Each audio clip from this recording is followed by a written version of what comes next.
Fala galera, tudo tranquilo com vocês? Chegou o momento da gente revisionar o que a gente aplicou de conteúdo até o momento. Nesse primeiro passo agora vamos botar o grau de dificuldade nível 1 e já já vamos também colocar o grau de dificuldade nível 2 para a galera que está um pouquinho mais avançada. Beleza? Então vamos separar nesse primeiro bloco para a galera exercitar, soltar um pouco o conhecimento e depois aquele amassa-ego que vocês gostam. Valeu, galera? Então vamos para o vídeo. Então vamos para a lista nível 1, né? Só para recordar, parem o vídeo para vocês resolverem a questão, depois soltem para escutar o gabarito comentado, lembrando que eu não vou ler a questão inteira, vou comentar as opções, beleza? Então parem para ler. Na letra A fala assim, a divisão administrativa já sofreu muitas alterações, está certinho. Né? Durante a história já sofreu muitas alterações. Né? Mas a atual é formada por 26 estados do Distrito Federal, também está ok. Mas ela não é definitiva, ela é constante, ela vai mudar de tempo em tempo. A letra B, dentro das últimas mudanças, uma delas foi a criação do estado de Tocantins, separando com Goiás, e Tocantins indo para a região norte. Ok, Goiás continua na região centro-oeste. Esse é o nosso gabarito, realmente isso de fato aconteceu. Junto também, né, que eram territórios, Roraima e Amapá se tornaram estados, e aqui a ilha de Fernando de Noronha foi anexada ao estado de Pernambuco. Junto com a criação de Tocantins, essas foram as últimas modificações em 88. E na letra C, fala que da proposta que o geógrafo Pedro Pinchas faz, que é a criação das regiões geoeconômicas, ok? Mas ele divide em Amazônia, Nordeste e Centro-Sul, não em Leste. E a D, o órgão responsável não é a Fundação Getúlio Vargas, e sim o IBGE. A letra E, a região Centro-Oeste possui a menor número de unidades federativas, está errado. Quem possui a menor região Sul, o Rio Grande do Sul, Santa Catarina e Paraná. O Centro-Oeste tem Mato Grosso do Sul, Mato Grosso, Goiás e o Distrito Federal. Show de bola? Então vamos para o nosso próximo slide.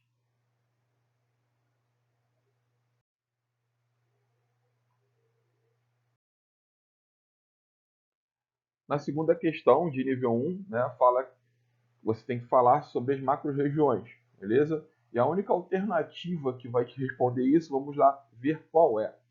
A letra A fala: o IBGE baseou-se unicamente em critérios físicos e de localização.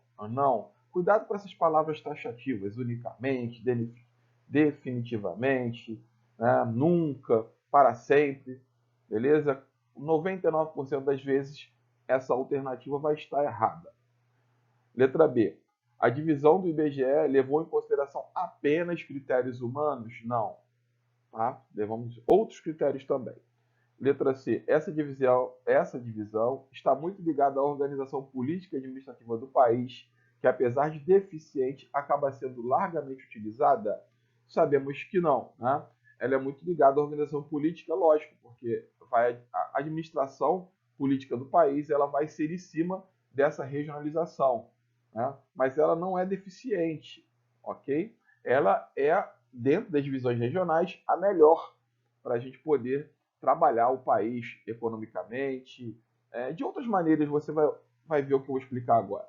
A letra D fala o seguinte: a divisão corresponde a características físicas, humanas e econômicas semelhantes, né, que as individualizam. Exatamente é essa opção. Né? Essa maneira de regionalizar o Brasil, são as macro-regiões do IBGE, que são 5, né, que você já conhece: Norte, Sul, Nordeste, Sudeste, Centro-Oeste. Ela é a melhor para poder caracterizar e trabalhar o Brasil. Ela é mais completa, melhor dizendo. Ela vai avaliar em diversas maneiras, tanto como ele levar em consideração o clima, o relevo, a vegetação, a economia, a população, hábitos culturais. Então ela é mais completa. Por isso que ela é melhor para a gente trabalhar atualmente as divisões regionais do Brasil, que esse é o nosso gabarito, a letra D. A letra E é uma divisão que surgiu, a ordem, calma aí, desculpa, é uma divisão que seguiu a ordem de surgimento dos estados. Não seguiu ordem de quando cada estado foi criado. Não, isso não existiu. Beleza? Vamos para a próxima agora, pessoal.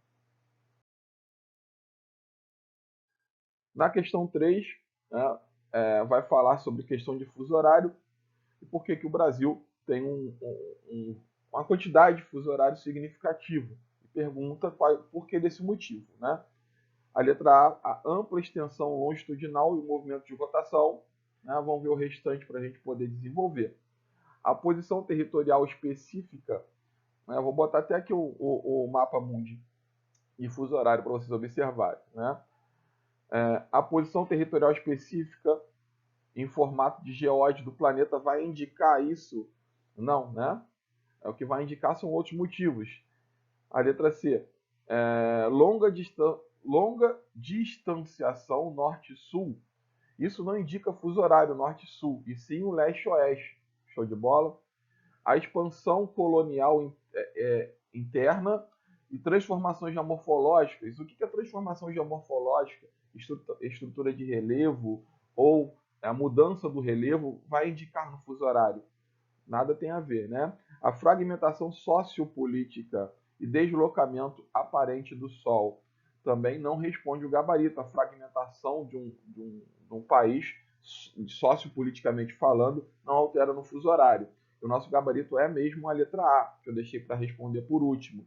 A ampla extensão longitudinal, quer dizer leste-oeste, né? A ampla, aqui, ó, tanto leste para oeste, o Brasil é bem distante o leste do oeste, então vão ter diversos fusos, ok? E a movimentação da rotação da Terra, de oeste para leste, é a incidência solar atingindo gradativamente o planeta, não ele todo ao mesmo tempo. Beleza, pessoal? Então, nosso gabarito é letra A. Vamos para o próximo.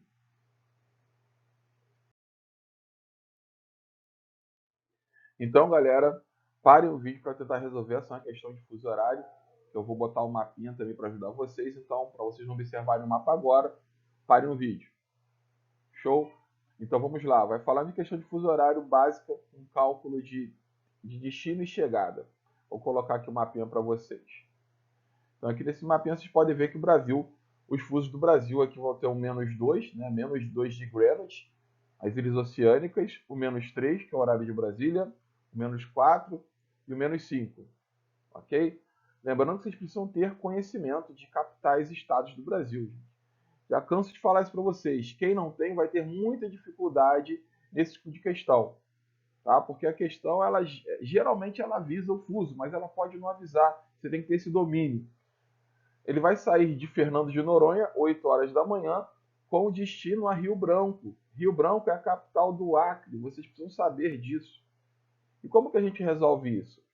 Tem que saber, nesse exato momento que ele sai de Fernando de Noronha, às 8 horas da manhã, que horas são em Rio Branco. E depois calcula o tempo de viagem. Vamos lá? Se são 8 horas aqui, fuso -2, que fuso é em Rio Branco? A -3, -4, -5. Então a diferença é de 1, 2, 3 horas. Para mais cedo ou para mais tarde?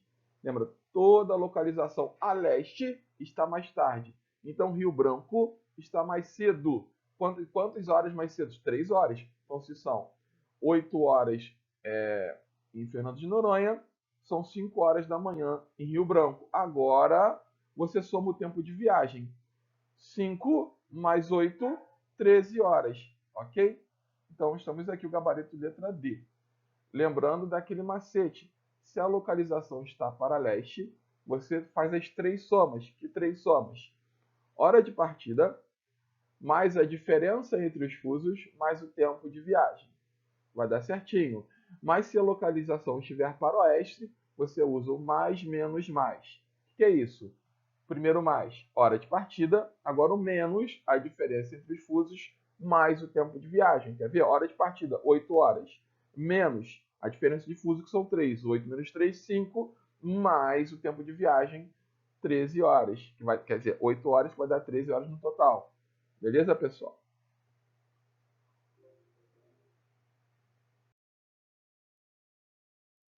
Agora vamos resolver uma questão de curvas de nível. Parem aí para tentar resolver. Bem, vamos explicar uma a uma agora. A primeira, os mapas topográficos utilizam curvas de nível. Ok, curvas de nível são essas curvas quando vocês estão olhando o mapa por cima. Beleza? Lembra disso? também chamadas de altimétricas. Qual é a diferença? Altimétricas acima do nível do mar, baltimétricas abaixo do nível do mar. Então, altimétricas alto, baltimétricas baixo, para representar diferentes altitudes. Certinho, né? Nossa 1 está certo. A 2, as curvas de nível na vertente do lado A, que é esse lado aqui, indicam um relevo mais íngreme do que do lado B. Isso aqui também está certo. Quanto mais próximos as linhas, mais íngreme é o terreno. Está indicando que tem proximidade. Por exemplo, essa linha aqui é de 50 metros. A linha ela tem a mesma altitude durante a extensão dela toda. Então, 50 metros, 100 metros, 150 metros, 200 metros. Então, repare que a pessoa percorre uma menor distância para poder chegar numa área mais alta, diferente daqui. Então, indica que esse lado aqui é menos íngreme, né? E esse lado do lado A ele é mais íngreme. Tá certinho também. A 3, o relevo representado por curvas de nível é uma depressão? Não. Aqui não é uma área mais baixa que seu entorno, é uma área mais alta que seu entorno. Então, está errada. 4. A área apresentada nesse desenho pode ser considerada um divisor de águas? Pode. Dependendo da estrutura do relevo, ela pode ser uma área mais alta e dividir, né, duas bacias hidrográficas. Pode. 5. A direção do traço A para o B, neste desenho, é nordeste e sudoeste. Aqui é nordeste, por acaso? Não, é noroeste aqui, ó. Olha o nosso Nelson dos ventos aqui. Aqui é noroeste. Para atender essa que está escrita aqui, teria que ser daqui para cá, né? Mas não é. Teria que ser, desculpa, está errado, né? Às vezes a gente trava. Aqui é noroeste, não é nordeste. E aqui é sudeste, não é sudoeste. Show de bola? Então vamos para a próxima.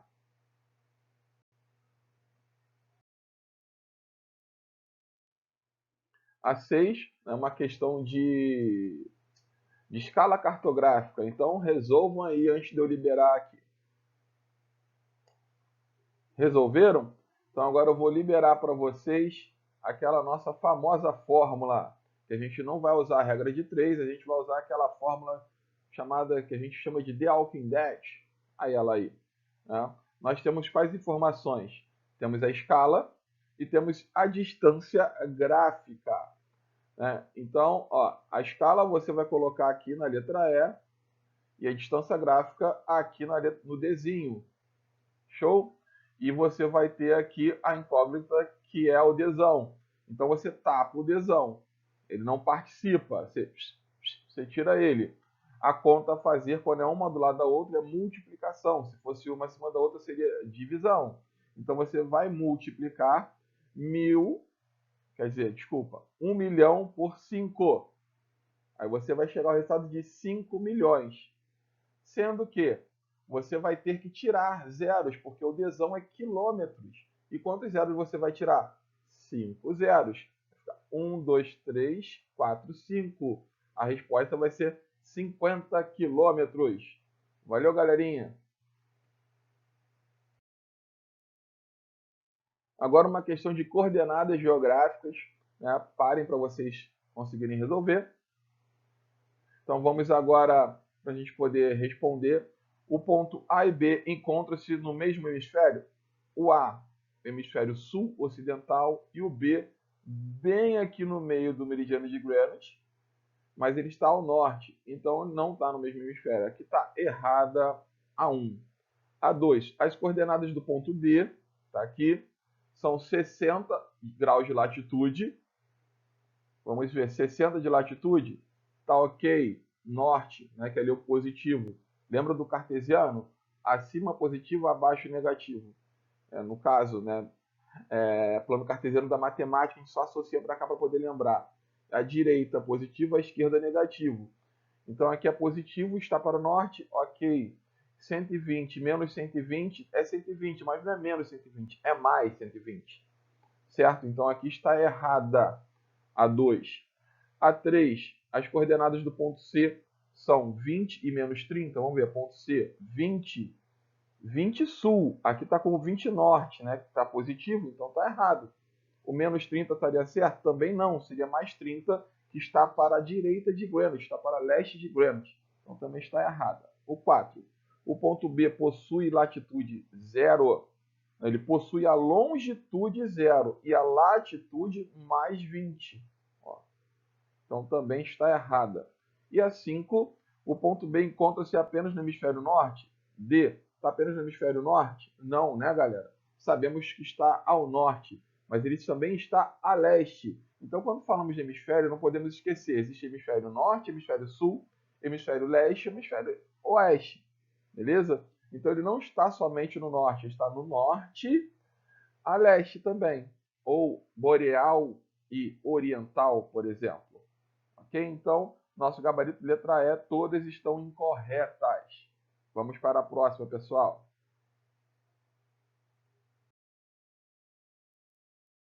Questão 8, uma questão de geologia para vocês. Tem que lembrar da nossa aula de geologia. Né? Quem não assistiu, assista de novo aqui, que elas estão aqui no nosso canal. Ou então perguntem nos comentários que a gente responde.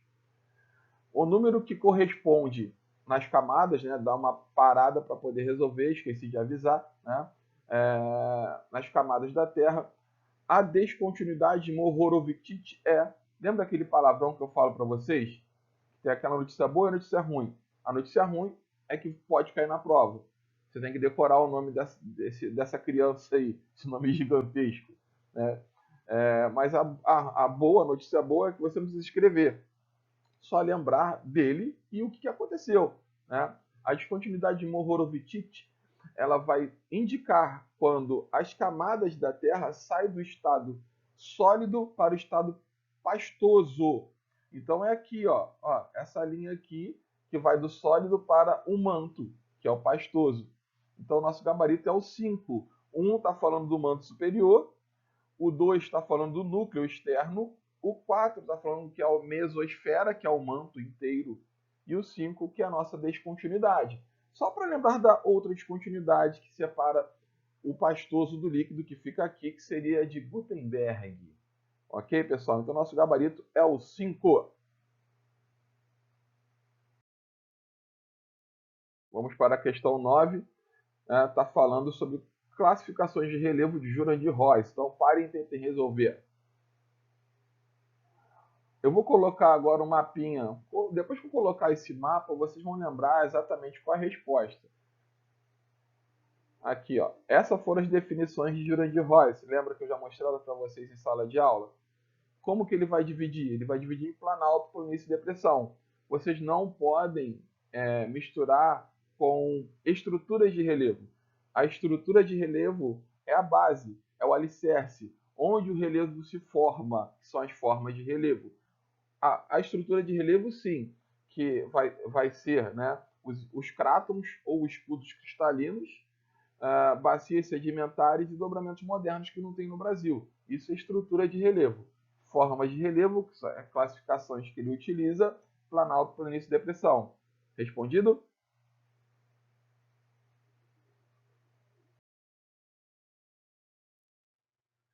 Agora vamos falar da 10.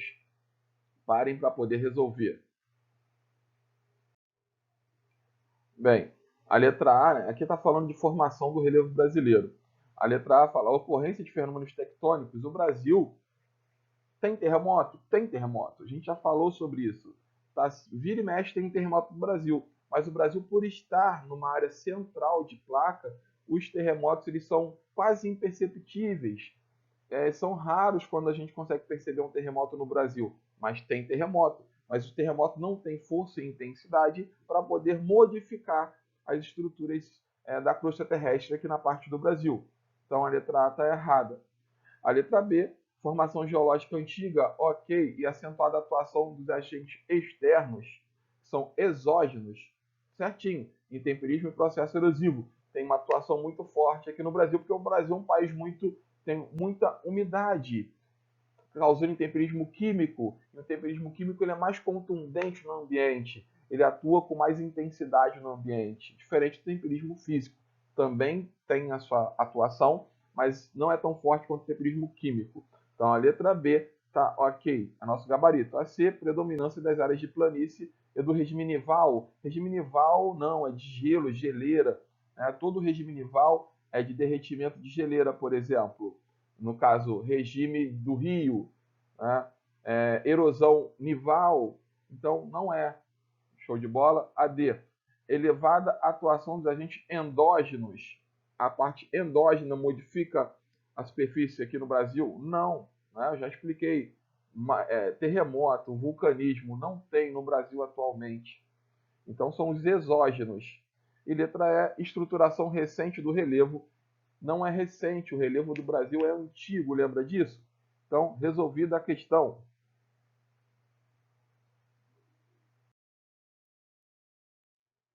Falar da 11 agora. As ilhas oceânicas brasileiras. Então, parem para poder responder. Vou colocar aqui uma imagem para ajudar, aí vocês já vão responder logo, né? Aqui, ó, como formam as ilhas no Brasil? As ilhas brasileiras, diferentemente da estrutura geológica nossa continental, de centro de placa tectônica, as nossas ilhas, elas também, elas não são topos, por exemplo, de cordilheiras mesoceânicas, mas elas são topos de elevações formadas por vulcanismo, pontos que no passado bem antigo começaram a extravasar magma, extravasando magma até formar um cone bem alto, e esse cone, esse topo desse cone, fica para fora da superfície da água, né? A gente consegue, acima do espelho d'água, você consegue ver esse topo dessa elevação no fundo do mar. Nossas ilhas todas foram formadas assim. Então, o nosso gabarito, deixa eu achar aqui, né? Ocorrência de vulcanismo submarino, que é D, beleza? Então, cuidado nesse comparativo aqui com presença dorsais mesoceânicas. Também pode formar ilhas, essas dorsais, mas não é o caso das nossas ilhas aqui na costa do Brasil. Vamos para a próxima.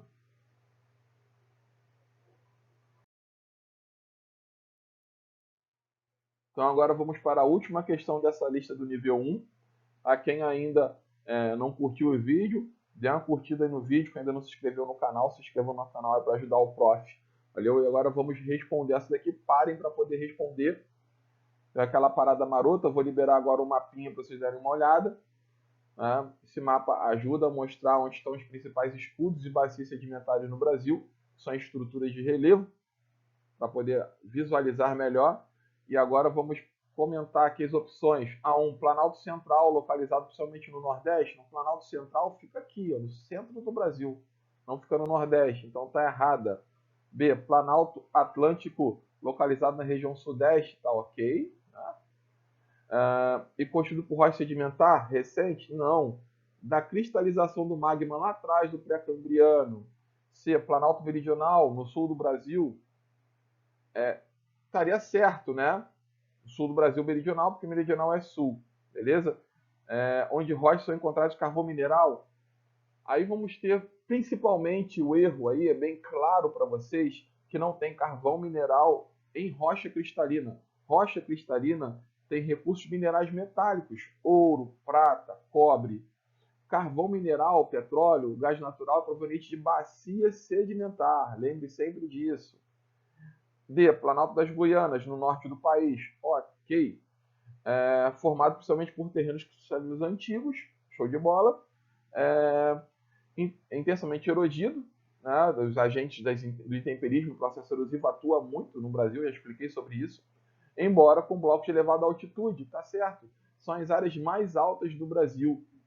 O Pico da Neblina fica aqui no Planalto das Guianas, aqui no Amazonas, né? Na Serra do Imeri, é o ponto mais alto do Brasil, a 2.994 metros de altitude. Show de bola? Então, preste atenção nisso. Gravem sempre isso. O Planalto das Guianas é o planalto que atinge maior altitude no Brasil, principalmente na área que fica no estado do Amazonas. Planície amazônica, que aqui corresponde a terrenos sedimentares antigos do pré-cambriano? Não. Vem depois. No pré-cambriano teve a cristalização do magma. Só depois esse magma sofreu com os intemperismos e os processos erosivos aí sim forma a bacia sedimentar. Os sedimentos do escudo cristalino que forma a bacia sedimentar. Beleza? Lembre sempre disso. Então, vamos para a lista 2 daqui a pouquinho. Daqui a pouquinho eu lanço para vocês também a lista 2. Quem ainda não curtiu o vídeo, dê aquele like e siga o professor aí. Grande abraço. Qualquer dúvida, escreva nos comentários ou então me chama no privado. Abraço, bons estudos aí, galera.